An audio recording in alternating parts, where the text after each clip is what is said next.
So excited to have Laura Richards here today. She is an international bestseller of the book called Married to a Nice Guy, Getting Over Narcissistic Abuse. She's also a global podcaster with her podcast That's Where I'm At. So I know that you are very passionate about empowering women to heal after narcissistic abuse. And so we're here to talk about this today, and that is how do we uncover and unveil the narcissistic abuse that happens when you actually think that you're married to the nice guy, which is really what your book is about. So Right. let's dive into that because I am excited to have this conversation. Can you share a little bit about your story about how you got into this relationship with this narcissistic man Yeah. and what initially attracted you to him? Well, I was young, we were in college and, I mean, we can't fully blame that, but, this is the same old story. It's sort of the love bombing and I had low self-esteem. We actually had both been in serious relationships and we had broken up with our partners, and not because we wanted to date each other, but it just worked out that way.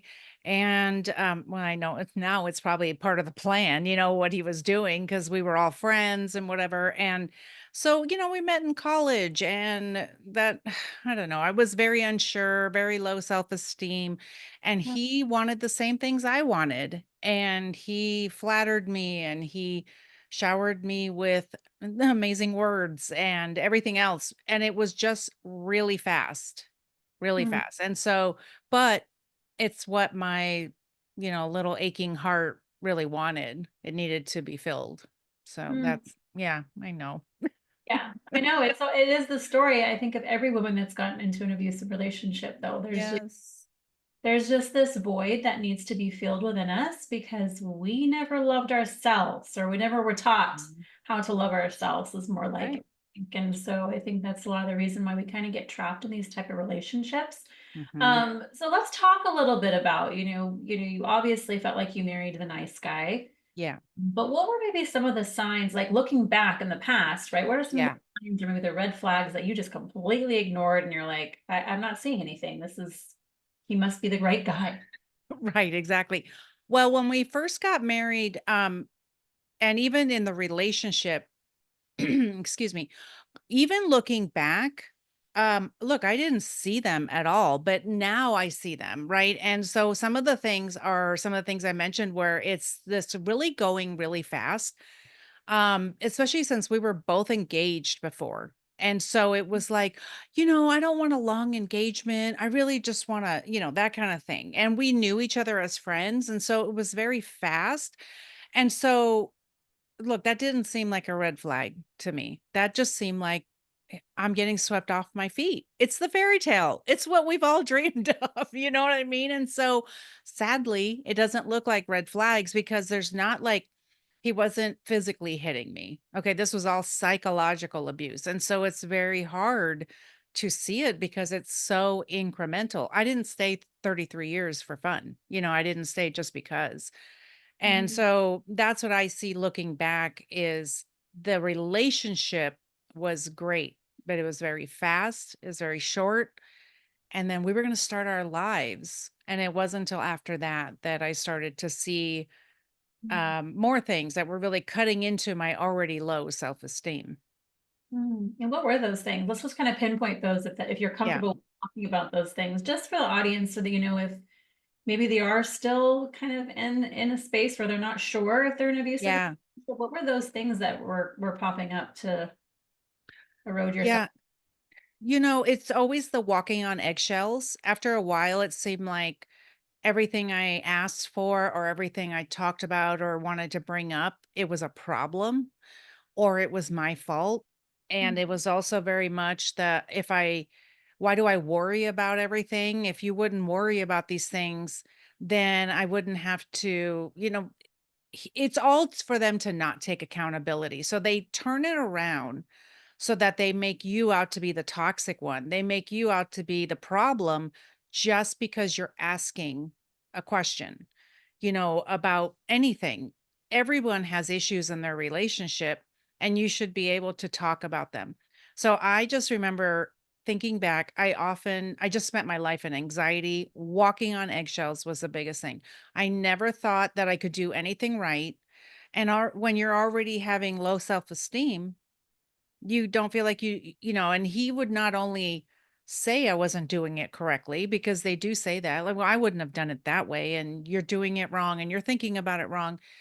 It's that you start to question yourself. You start to gaslight yourself and go, well, he's probably right, because you have that low self-esteem. So I felt, there's an analogy of a boiling frog, right? That if you put the frog in cold water and turn the heat up slowly, they don't even realize they're being boiled. Mm. And that's what happens in psychological abuse. It's so incremental because me walking on eggshells isn't just going to be the thing. But when it's all the time that you're put down and also not celebrated, any promotion I would get, anything like that, it's like it wasn't that big a deal. And I'm not talking about parades. I'm talking about barely even acknowledged that I succeeded in something. And so then that lowers your self-esteem and they keep you down. But it's all for them to be able to do whatever they want to do. And you don't don't bother them and don't don't question them. They don't want to take accountability for anything. Yeah.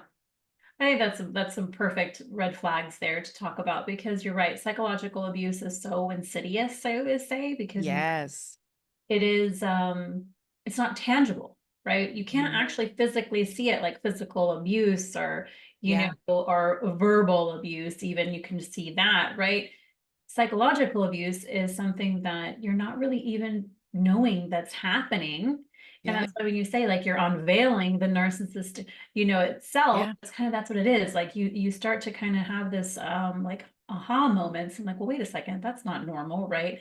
And Right. you stayed in a marriage for I think 32 plus years, right? Yeah. Mhm. Stayed in a marriage for 17, right? And so you recognize that you don't realize this stuff is happening Mhm. and because it's all you've ever known. You thought this was Right. normal. And then the love bombing really keeps you kind of in this state of confusion because one minute they're just like this most amazing human being and they're showering you with love and affection and adoration. And then all of a sudden the next minute they're like Jekyll and Hyde, right? You're like, you got this other being. That's exactly it, and it's also those breadcrumbs, right? Mhm. So when you first start and it's the love bomb, so that's the first stage, and then when you get the next stage is devaluing, and that could happen, like, I was listening to a podcast today, started on their honeymoon, immediately started devaluing her, but you start to think, wait, he was a nice guy. And so you work so hard to get back to that. And every once in a while, they throw you a breadcrumb and, oh, there I see a little bit of good. So it must be getting better. But it's really, they say the statistics are like 80% bad, 20% good. Who wants to live like that? Like, and I couldn't after a while. It's like, but I lived off those breadcrumbs. And so, see, looking back, I look at that and I go, no, we deserve more than breadcrumbs. You can't live off of breadcrumbs. You can go buy yourself a loaf of bread. I love yeah, exactly. Yes, go get a loaf of bread, everybody. No breadcrumbs. That's right. That's perfect. When you say devaluing, just Yeah, for the audience that doesn't really understand what that necessarily means, perhaps, what yeah. does that look like? What does that feel like when someone's devaluing you? So in the love bombing, everything's great. You can do no wrong and you feel like you're in sync, and everything is like, you want 3 kids, I want 3 kids, and we're going to have the most beautiful life together. And then the devaluing comes where it's like the things that they used to love about you, now they tell you they're bad or you're Mm, doing it wrong or that's a terrible way to think. And it's like, but just a minute ago you were telling me you love that about me. And now your hobby as a painter or whatever is annoying and taking away from time with him or something like that. Before it was like, I love the way you are creative. And so that's when that they're starting to chip away at really what's probably already a your fragile self-esteem. And I'm just going to keep saying that the whole time because that is the bottom line to all of this. That is yes. the bottom line. When you don't love yourself, you will put up with anything. And I know because I did it for so long until I realized what I was doing. Yeah, exactly. Let's talk about that a little bit, right? With Mhm. the I feel like it's the awakening in the relationship. Some people Yeah. use spiritual awakenings. I feel like there's an awakening that happens. I had both, Yes. where when you all of a sudden you're like, wait, what's happening? Like maybe this is happening to me Mhm, because I honestly, crazy enough to say this, I didn't even know really what a narcissist was or mhm. what that even meant when I started doing the research, right? You kind of hear stuff, over the years, but it Yeah. wasn't in my bubble. I didn't understand or understand the concept. And then I had a friendship, and this friendship was like just super toxic. And I was like, somebody's going, this woman is jealous of me. Like, there's just so much toxicity. She's trying to Mhm. control me. And all of a sudden, I started to look at this friendship, and then started to witness how my friendship with this person was the exact same relationship that I was in. And that was my aha moment. That was my awakening. That was me saying, oh, Wow. and that was like, it opened the door for me to start looking into what I was actually really existing in, because this creates a fog on our brain. We don't realize it. Mhm, It's like we are clouded, our vision's clouded, we're mhm. not really understanding. So, what was your aha moment? Well, my aha moment to leave, because I have to tell you, when you said you didn't even really know what narcissism was, I didn't either. And I have to tell you, I didn't even know until about 3 months after I was divorced, because I didn't know what the hell was happening to me. I just thought my husband was a jerk. And at the end, so there were a few things that happened. Is it okay to talk about like sort of the end part right here? So, Sure. at the end, so a couple things happened. I started to ask myself as I was doing some work in therapy, is this how I want to spend the rest of my life? Because I literally would look back in my journals and be like, I'm so miserable every day. It's just like I'm so miserable and I'm going to keep crying about him and that kind of thing. So I finally started asking myself, is this the way I want to live the rest of my life? Okay, our kids were grown and I'm like, I got to spend 40 more years with him. Oh my God. How am I going to do this? And then in therapy, she said, because I would cry about him all the time, and she said, is he unwilling or is he unable to Mm, understand what you need? And I was like, I think he's just unwilling at this point. Though, if you take a narcissist to therapy, which is highly not recommended, do not do that because they can manipulate the therapist. And they don't have to be diagnosed as a narcissist, just people with those traits. He would often say, I totally understand what she needs and I'm here to support her. And he wouldn't. We'd hang up or leave the office and that was it.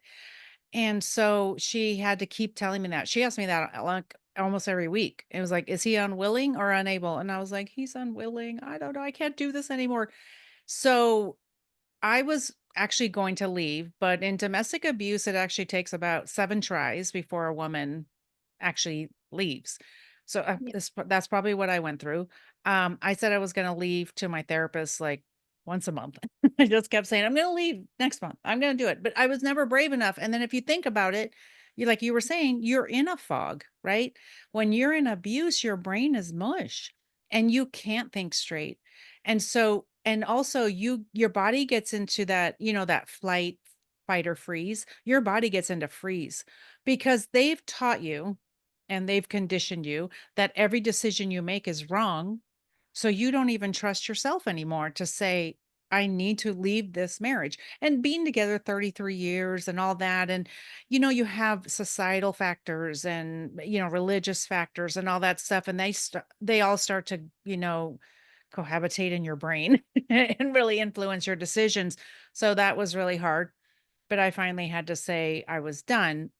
But sometimes, and this is what happened to me, I had the reverse discard.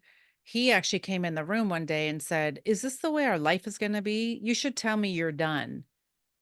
And I said, I have to tell you I'm done. But this is what I understood. He was already telling people behind the scenes, which is called the smear campaign, that he was in a terrible marriage. And now, if I say that I want the divorce, which I eventually did say that after he said that to me, that now he can say, Laura asked for a divorce. And so it goes along with his narrative. And that's what they've been doing behind the scenes. You have to be okay, but when you build up your self-esteem, you won't care. But you have to be okay with people talking about you behind your back, and maybe you don't get to tell your side of the story unless you're on one of our podcasts or something, right? It- And so I had just said enough is enough, and I have to tell you, I even surprised myself that I said that. Guess I did. I would have stayed forever, I'm telling you, unless I was working on my self-esteem, and that's what I'd been doing for a couple of years before that. So, Wow. and so it just wasn't worth it. And to look at my life and say, "Is this it? Is this what I'm gonna do with him for the rest of my life?" And you'll have to read my book to see all the dirty details.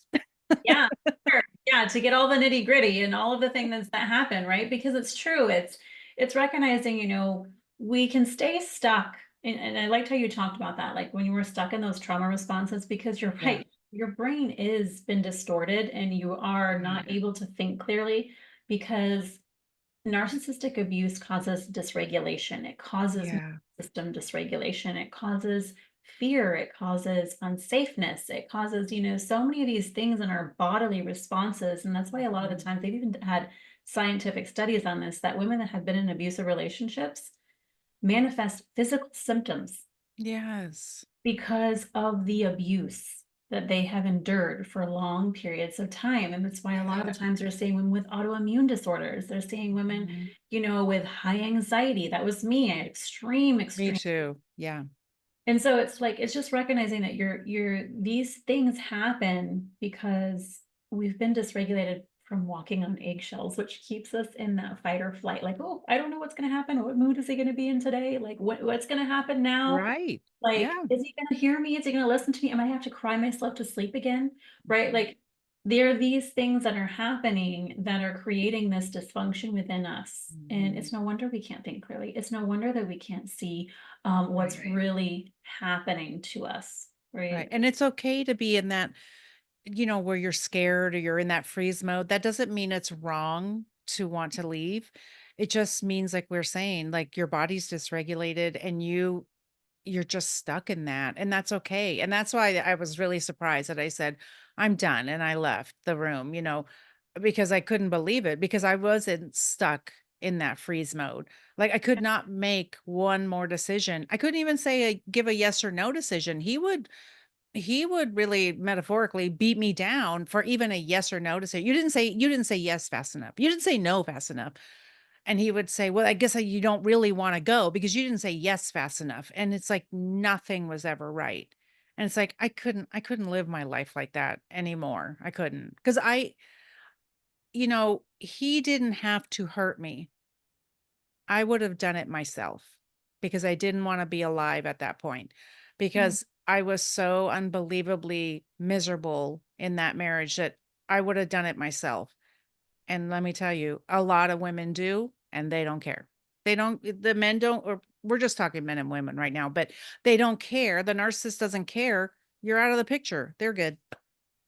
Yeah, exactly. Yeah, it's sad. Discarded. Yeah, you get discarded very easily and quickly. Yeah, Yeah. that's what happens. Well, I'm so excited that you decided to leave and that you obviously awakened to the truth of the fact that you deserved better, right? And now Yes. here you're on the other side of this, and I want you to kind of let's just let the audience know, what have you learned from Yeah. finally letting go of that and deciding to learn that you could thrive again, that you could feel alive again, that you'd want to be alive again, that you'd want to be happy. Like what has happened Yes. on the other side of this? So, man, working on my self-esteem and where it kind of came along with learning to set healthy boundaries Yeah. because the learning to set healthy boundaries was my ultimate act of self-love because I finally was able to I say no to toxic behaviors. I say yes to myself in safe situations and allowing the right people into my life. And this is the other thing too is that you see when you start setting healthy boundaries, the people who were toxic in your life, who were like you said, that person, I have that too, Mhm. because everybody was familiar to me, that familiar spirit, I guess, of that toxic relationship I saw that in friendships too. Well, they didn't necessarily like healthy Laura because many of them left. And that was really hard to reconcile. But what's been good is when you have room you'll have room for the good ones. And the good ones will find you when you know how to love yourself and set those healthy boundaries. So that was the ultimate act of self-love, and that realizing that it wasn't selfish, because I don't know about you, maybe back in the day when we were in this, right? Like boundaries. Oh my gosh, what boundaries? No, I can't tell anybody what to do, but that's not what boundaries are. Boundaries are my choices Mhm. of what I will do in my life. And whoever wants to stick around can stick around, that kind of thing. So Yeah. that was one of the things that was some of the things that I did to help and focusing on my hopes and dreams, but I didn't even know what that was because I don't know how you felt at the end of your relationship. You get too scared to even dream, right? Yeah. Because you're not really allowed to. So that was something I wanted to do, and I did some coaching on that with a friend. I was like, I don't know what this means, but I want to dream. And so she's like, okay. And so she helped me to gain some, self worth and value to say I'm worth focusing on my hopes and dreams. And that really helps with when you leave a toxic relationship and you have that trauma bond. Mhm. And you really want to look at their social media, you want to see what they're doing, and it's like, or text them. Look, it feels good for 1 second. And then after that, you feel like crap. So working on my hopes and dreams and like I have all the freedom in the world now. What do I want to do? And so that's something that really helped me to. That's how I dreamt up the podcast. Yeah, and look at you. You turned lemons into lemonade. You've created this space for yourself to share your story, have other people share their story. Yeah. You wrote a book Yeah. about your journey, right? And you were able to now share it with everybody else and help other women that are on the same journey because there are millions of us. Yeah. I mean, there's so many women that have had at least one relationship like this, right? Learned and Mhm. grown from it. Maybe they're still stuck in that cycle, and maybe that's why they're here today listening Yeah. because they were wanting to get out of the cycle. They're wanting to learn how to heal, right? And just witnessing what you've done with your life is Yeah. proof, right? It's proof that it is possible, that Yeah. everything is possible and that they can have it too. Right, and it doesn't have to be a podcast. It's just that those hopes and dreams that you had are probably still in there, like, from when you were little. Mhm. They're in there, but you probably buried them a long time ago when you weren't allowed to really speak up, and so now you have the freedom to do that, or if you're starting to feel like you wanna have the freedom to do that, that's what I did. I never thought about a podcast, but what I learned through this process was no one's ever let me talk and no one's ever listened to me, like, all my life. And Mm. so I was like, "And so I did a podcast? Oh my gosh." It's just like, but it's true, like, those hopes and dreams that were deep down inside of you, and I've always loved helping others, and especially women. It's like, we can help each other with our journeys, like, whatever you've been through, then I can learn from you and you can learn from me, and I just love it. Yeah, there's power in community, there's power in connection. Yes. Completely. Yeah, and you're doing it. So I love it. So I know that you have a free gift. Do you want to tell the audience a little bit about what that gift is? Sure. So on my website, I put together a little free gift. It's a little download. You get a free journal download because I love journaling. It's so helpful for you. It really calms your thoughts, and it really can has the potential to lower your anxiety. Get those thoughts out of your head, even the negative ones, and throw them in a journal so I can get you started on your healing journey. So you have a little download. I gave you my top 5 podcast episodes and the reasons why you should listen and how they'll help you, and then the top 5 red flags to never ignore in a relationship. So you'll have those and have those at your fingertips just in case, and they're really good for. This is the thing, is that toxic people are everywhere and they don't have to be a romantic partner. They're everywhere. So, I hope these are helpful for you, and they'll be on my website. Perfect. Thank you so much for sharing that with everybody. So Sure. just to kind of wrap this up, I want to ask this question to you. Okay, this is off the fly, and that is in your healing journey thus far, right? You're still on it, right? We're still on it. Yes. Everybody's on it. What has been the biggest thing that has helped your growth or your learning in your journey was just like, oh my gosh, if I didn't have this, I wouldn't be where I'm at today? I think journaling was the first thing that and the longest thing I've probably done, and I think that's been the most helpful because it really lowered my anxiety. I've been journaling since I had a diary when I was a little kid, and so, Mhm. that was the most helpful thing for me, but also finding that safe community of women, even if it's just a few friends who had been through this, that I could talk to in truth and say, "This sucks. I want to go run them over with my car," kind of thing. Like you want to have those safe friends Yeah. that don't go, "Oh, you shouldn't talk that way." Sometimes you need to get it out. So the journal for when you don't have those friends to do that, and really and having that safe community. And I I have those safe friends, but when I didn't, that's how I built my community so that there's people around me that we can help each other. And that's been the biggest thing because you spend so long not talking that I needed somewhere to talk. And sometimes that's just on the couch with a girlfriend who understands where you're coming from. Yeah. You needed to be able to use your voice and express yourself. I think Yeah. that's the biggest piece of this. And it's so funny. This has been a running thread through all of my speakers this time. Wow. It's like just been like it has been that it's like find the safe spot, find the safe community. If you don't have a friend you can talk to, find a good support group. Like that has been the running theme. So it's Yeah. just showing like this is like the collective thing for everybody to know that if you're on this journey and if you're trying to heal and if you're feeling alone, Mhm. that's your message. Okay, that is your message. Find the Yeah. support.